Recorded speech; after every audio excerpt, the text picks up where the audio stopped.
Training your core postpartum means that you're doing a little bit of rehab work, and toe taps are a crucial exercise in order to learn that engagement. So what you really want to do is set up when you're laying down on the ground, and you need to make sure that you have mastered tucking your rib cage into your hips and pressing that low back into the ground. So I'm not lifting up into a bridge here, I'm just tucking my torso together so that I can get some tension in the front and the deep core muscles, and that's your base. If you haven't learned how to do pelvic tilts, you really want to go back and master those. So once in the pelvic tilt position, my low back is right against the ground there, and I'm going to raise one leg and feel a little bit of tingle, some tension through my low belly, and then ideally I'm going to be able to raise the second leg. And we'll go over a regression for that in a minute. So maintaining that tension, I want to lower one foot to the floor, tap, and pull it up using my core muscles. And what I'm aiming to do is make sure that there's no extension in the low back, that there's not a gap between my low back and the floor. And I'm just going to alternate touching. There should be a lot of engagement through the front of the core here, and you should be able to feel that. Okay, so if you're not feeling it, you're probably not in the right position. Now, if you find that you come into your pelvic tilt, low back's on the ground, you raise one leg, and then you get to here and you notice this little arch kind of pop up, it just means that you're not ready for the position.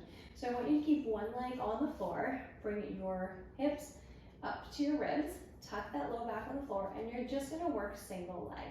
Okay, so I'm gonna reach and touch, use my low abs to pull it back up. So inhale, exhale, pull the knee back up. Inhale, exhale, pull it up. So you're trying to time it with your breath. A lot of people struggle to tuck the rib cage down, so most females like to stand very, very arched, and we tend to flare our rib cage and point it very, very upwards. Learning to tuck your rib cage down without rounding the shoulders can get a bit tricky.